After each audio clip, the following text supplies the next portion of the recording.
Hello friends, welcome to my YouTube channel. आज मैं आप लोगों के लिए संविधान के अनुच्छेद का संपूर्ण विवरण लेकर आया हूँ आपके लिए। हर अनुच्छेद एक से लेकर जितने भी अनुच्छेद हैं हम डिटेल में पढ़ेंगे इस वीडियो के माध्यम से। और इसके पहले भी हम कई वीडियो बना चुके हैं। आप हमारे चैनल को सब्सक्राइब करें, ऐसे भी अच्छे अच्छे क्वेश्चन आपको मिलते रहेंगे, प्रैक्टिस होती रहेगी आपकी जितने भी प्रतियोगी परीक्षा हैं। तो देखते हैं पहला क्वेश्चन।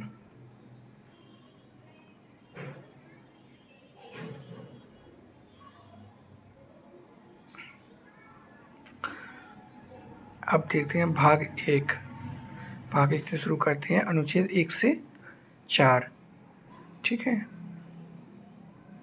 अनुच्छेद 1 क्या कहता है? संघ और उसके राज्य क्षेत्र।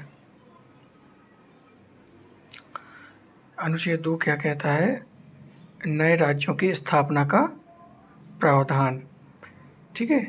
अनुच्छेद 3 क्या कहता है कि राज्यों की सीमा और नाम में परिवर्तन का प्रावधान। अनुच्छेद 4 क्या कहता है? पहली और चौथी अनुसूची के संशोधन तथा अनुपूरक विषयों पर उपबंध करने के लिए अनुच्छेद 2 और 3 के अधीन विधियाँ। ये हो गया आपका भाग 1, अनुच्छेद 1 से 4 तक। इसको आप अच्छे से याद कर लें। ओके।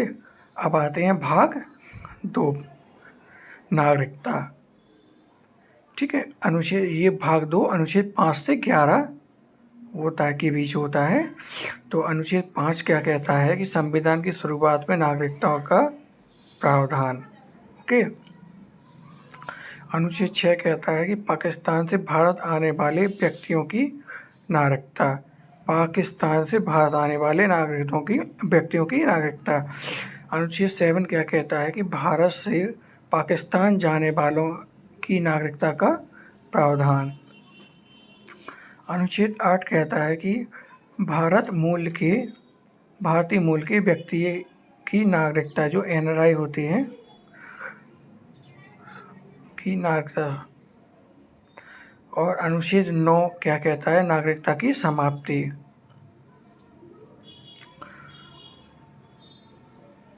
और अनुच्छेद 10 क्या कहता है कि नागरिकता के अधिकार का बने रहना। ओके। अनुच्छेद 11 क्या कहता है? संसद द्वारा नागरिकता अधिकार कानूनों का विनिमय का प्रावधान। जो संसद द्वारा नागरिकता का अधिकार होता है उसके कानूनों का विनिमय का प्रावधान। अर्थात नागरिकता को लेकर सारी शक्तियां संसद के पास में हैं। इसको अच्छे से याद करना, काफ़ी बार पूछा गया है। ओके। अब देखते हैं भाग 3। भाग 3 क्या कहता है? मौलिक अधिकार। ओके। तो अनुच्छेद 12 राज्य की भाषा होता है, अनुच्छेद 12। अनुच्छेद 13 मौलिक अधिकारों पर नियंत्रण करने की विधियाँ। ओके। अब आता है समानता का अधिकार। ये बहुत पूछा जाता है। समानता अधिकार 14 से लेके 18 के बीच में है। तो अनुच्छेद 14 क्या कहता है? कानून के समक्ष समानता। ये बहुत इंपॉर्टेंट क्वेश्चन है, अनुच्छेद है, ये हमेशा पूछा जाता है। अनुच्छेद 15 क्या कहता है कि धर्म, जाति, लिंग, जन्म स्थान आदि के आधार पर भेदभाव नहीं होगा। अनुच्छेद 16 क्या कहता है कि लोक नियोजन के अवसरों में सभी को समानता होगी। अनुच्छेद 17 इम्पोर्टेंट है कि अस्पृश्यता या छुआछूत का अंत। अनुच्छेद 18 उपाधियों का अंत। ये भी काफ़ी इम्पोर्टेंट है। और अब आता है स्वतंत्रता का अधिकार। तो स्वतंत्रता अधिकार 19 से 22 के बीच में होता है। तो अनुच्छेद 19 है कि बोलने और अभिव्यक्तियों की आज़ादी। अनुच्छेद 20 क्या कहता है? अपराधों के दोष सिद्धि के संबंध में संरक्षण, जो अपराध के दोषसिद्धि के संबंध में संरक्षण। अनुच्छेद 21 अनुच्छेद 21 क्या कहता है कि प्राण एवं दैहिक स्वतंत्रता का अधिकार, मतलब जीने का अधिकार जो होता है, तो अनुच्छेद 21 में आता है। अनुच्छेद 21 ए इम्पोर्टेंट है, शिक्षा का अधिकार, याद रखना। ये 86वां संविधान संशोधन से हुआ है, तो इसको याद रखना आप। ओके। अनुच्छेद 22 क्या कहता है कि कुछ दशा में गिरफ्तारी से संरक्षण।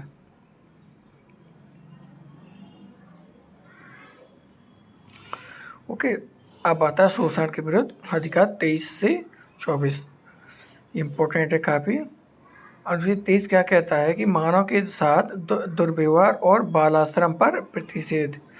ओके, अनुच्छेद 23। और अनुच्छेद 24 कारखानों आदि भारी काम में 14 वर्ष से कम आयु के बच्चों पर प्रतिषेध।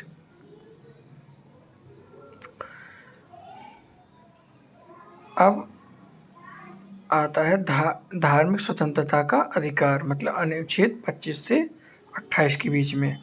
ओके, अनुच्छेद 25 क्या कहता है कि अंतःकरण और किसी भी धर्म को मानने और प्रचार करने की स्वतंत्रता।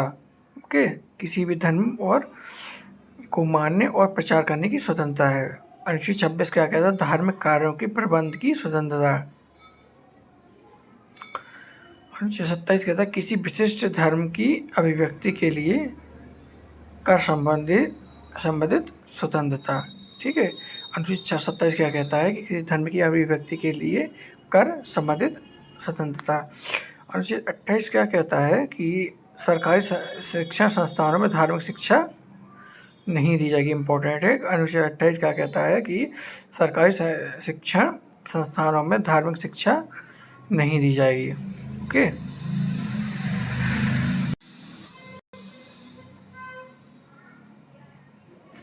अब देखते हैं अगला।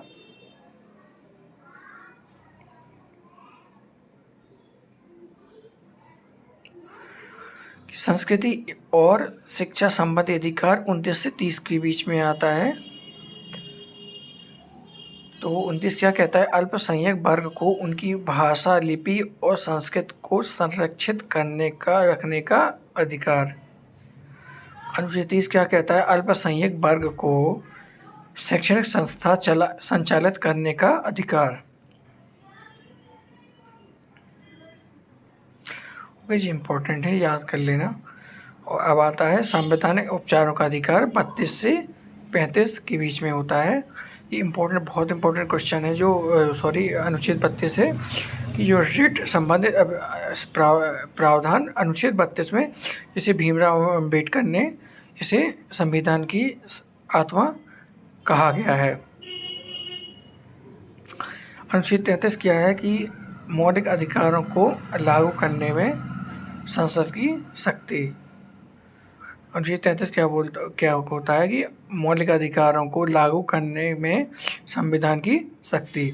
अनुच्छेद 34 क्या कहता है कि सैन्य क्षेत्र हो या कानून के समय मौलिक अधिकारों पर प्रतिबंध संबंधित प्रावधान। अनुच्छेद 35 होता है कि मौलिक अधिकार लागू करने संबंधित प्रावधान। ओके।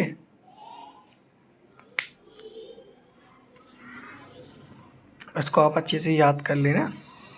अब आता है भाग 4, नीति निर्देशक तत्व, अनुच्छेद 36 से 52 के बीच में। इम्पोर्टेंट है कि अनुच्छेद 4 कैसे कहते हैं, नीति निर्देशक तत्व। अब देखते हैं अनुच्छेद 36।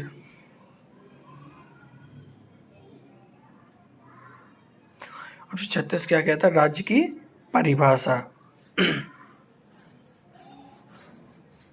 ओके। अनुच्छेद 37 क्या कहता है, नीति निर्देशक तत्व न्यायालय के बाद योग्य नहीं है। ओके। अनुच्छेद 28 राज्य लोक कल्याण की वृद्धि में व्यवस्था करेगा। अनुच्छेद 39 क्या कहता है कि समान कार्य के लिए समान वेतन का प्रावधान, समान न्याय और निःशुल्क विधि सहायता। अनुच्छेद 39 यही कहता है कि समान कार्य के लिए समान वेतन का प्रावधान, समान न्याय और निःशुल्क विधि सहायता।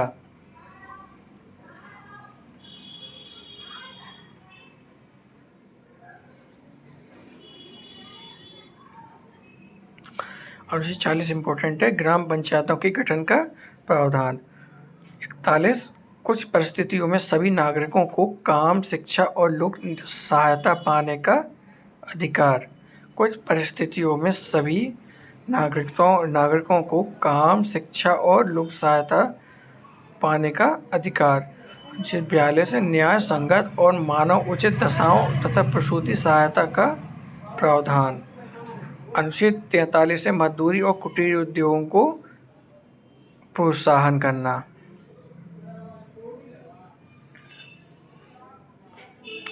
अनुच्छेद 44 इम्पोर्टेंट है, समान नागरिक संहिता यूसीसी लागू करने का प्रावधान। ये इम्पोर्टेंट है, याद कर लेना। अनुच्छेद 45 बच्चों के मुफ्त एवं अनिवार्य शिक्षा की जिम्मेदारी राज्य सरकार की होगी। ये अनुच्छेद 45।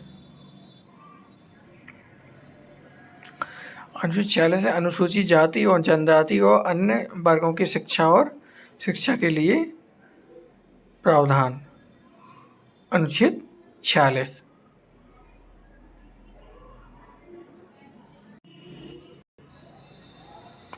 अनुच्छेद 48 कृषि और पशुपालन संबंधित प्रावधान है। जो अनुच्छेद और ये कृषि और पशुपालन संबंधित प्रावधान है।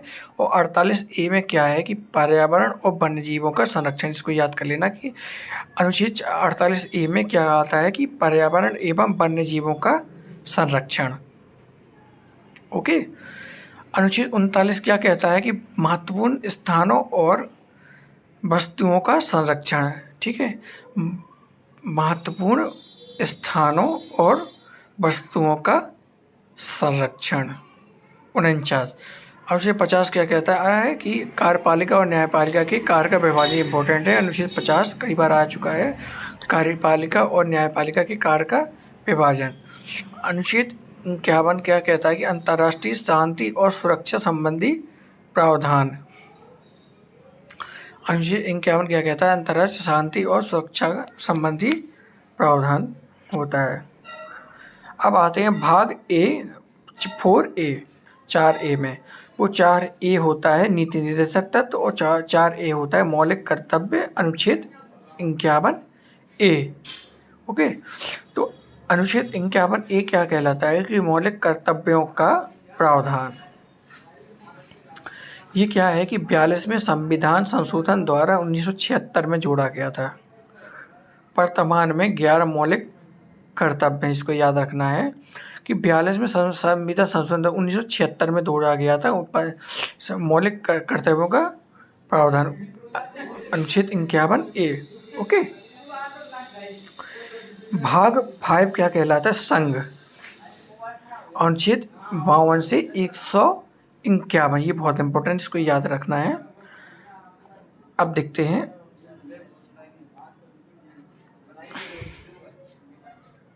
अनुच्छेद 52। अनुच्छेद 52 क्या कहता है कि भारत के राष्ट्रपति का उल्लेख। ये वो इंपॉर्टेंट क्वेश्चन है, अनुच्छेद 52। ठीक है। अनुच्छेद 53 संघ की कार्यपालिका संबंधित शक्तियां राष्ट्रपति में निहित होंगी। क्या कहता है कि संघ की कार्यपालिका होती है, संबंधित शक्तियां राष्ट्रपति में निहित होंगी। ठीक है। राष्ट्रपति के निर्वाचन मंडल, राष्ट्रपति के जो 54 होता है, राष्ट्रपति के निर्वाचन मंडल के संबंधित होता है अनुच्छेद 54। ओके। तो अनुच्छेद 55 है राष्ट्रपति के निर्वाचन संबंधित पद्धतियाँ।